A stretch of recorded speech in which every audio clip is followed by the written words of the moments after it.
Good morning to you. Daybreak Show rolls on, and it's time now for our Sheriff Sit-Down brought to you by our great friends at our Community Credit Union. Mason County Sheriff Casey Salisbury is in the studio. Good morning, sir. Morning. Morning. Good to see you here. And one thing that I have noticed in the last couple of days is that it has been just super foggy around here. We had an incident over kind of at 101 and 108, somebody walking along the fog line there at 3:30 or so in the morning, and they were hit.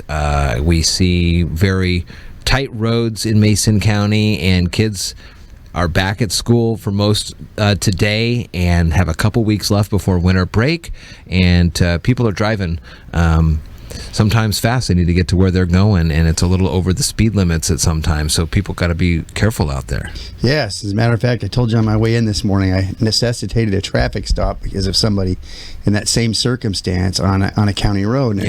And most of our roads, as you guys know, you drive around here, and we don't have like a whole lot of run out. Usually there's a fog line if there is one in a ditch. Yeah. And again, when kids are standing on those county roads or near them to try to get a ride, and our roads, most of them don't have long straight stretches in Mason County. We've got a lot of curvy roads. And people get excited and antsy to pass, and with the fog you can't see.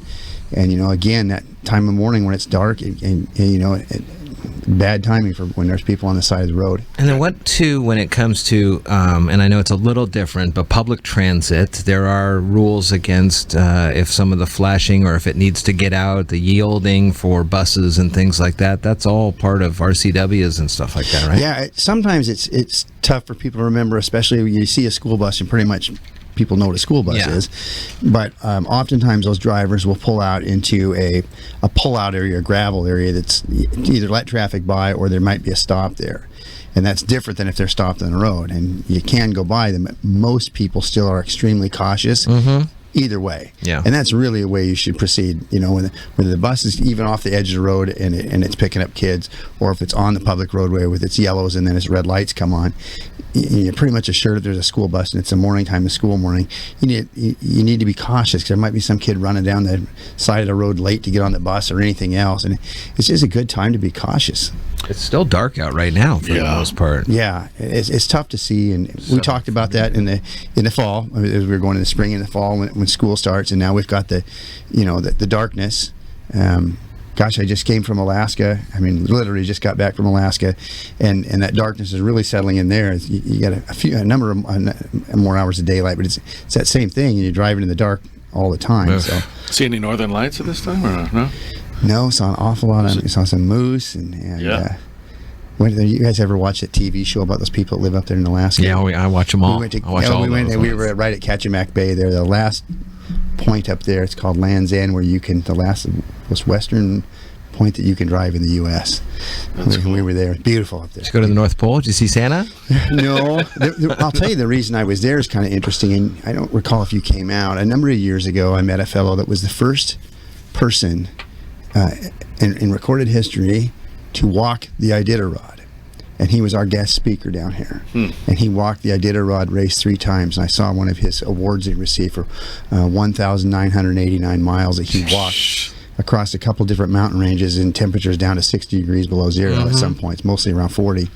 So anyway, we met him years ago, became a very, very good friend, and my son is now a pilot, and he flew with him. He's a bush pilot up there in Alaska and does several things. Anyway, so we went up to see his log home on a lake. I mean, he almost don't ever want to come back, but it was absolutely gorgeous there. So I missed out on most things during the week. That's treacherous flying up there. Very, very treacherous flying. And I guess when we were up there, it was just cold. You wake up. I mean, it was warm for them. It was 8 degrees one morning. It was a high and 11 degrees in the morning. Makes our walk seem warm. Huh? Yeah, right. Anyway, yeah, but be cautious out there. Like this morning, that's a concern. I mean, you turn the speed on and you don't know where it's going to be frozen or not, and that kind of stuff. And then we have those collisions that you're talking about, and they just go way up. Yeah. Yeah, I saw this Twitter tweet from the sheriff's office yesterday, and it says, busy weekend responding to collisions due to the slushy and icy roads. It says, please slow down, do not misjudge the road conditions. The slushy is just as slick. Going forward's not the issue, it's the stopping. So people aren't giving themselves enough braking distance around curves. I'm just guessing, as a former trooper, that was probably Chief Sperling that put that out. As an expert in that area, absolute expert in that area, I would imagine Chief Sperling, he's got an eye for that, 25-year retired trooper. But yes, and then many years ago, it's changed too. On Highway 3, when you went northbound, the trees used to be much closer to the edge of the road, almost made like a tunnel all the way up there. And you could get in a spot that was dry and clear, and people would get going, and they'd come into a curve where the trees are shadowing the road, had been damp from the day before. It's absolutely frozen, and now you're at a high speed, and you're on a curve, and the Newton's law, it's not changing, and it becomes a terrible situation. And 3 in the morning, I don't know where these were at. I think one was on 302, wasn't it? I saw one. I didn't see the actual radio, locations, yeah. which would have been more towards the other county. But coming across those roads are all curvy. There's not very many places to pass, and you add all those things up, and it comes up to a bad situation. And the couple representatives yesterday helping out with the Belfair Parade, and this upcoming weekend is the Shelton Parade. It's always fun times Saturday night. As I'm sure we'll see you guys. I hope to be for that one. I missed the Belfair one for the first time because I just got back last night. But it'll be a good one. And there's have you heard about the try for the Guinness World Record yet? Have you heard about that? Oh, what are we doing for that? So what Rachel Hansen is working with Heidi was in McCutcheon from the chamber, and over at the former Olson Furniture parking lot, they're going to bring in some 600 trees and try to light them all and break a Guinness World Record Saturday night. And so the parade's going to come down, and during the parade, they're going to work on getting the lights up and everything. And then after the parade, Santa will come over and hopefully accept that certificate that says they got it.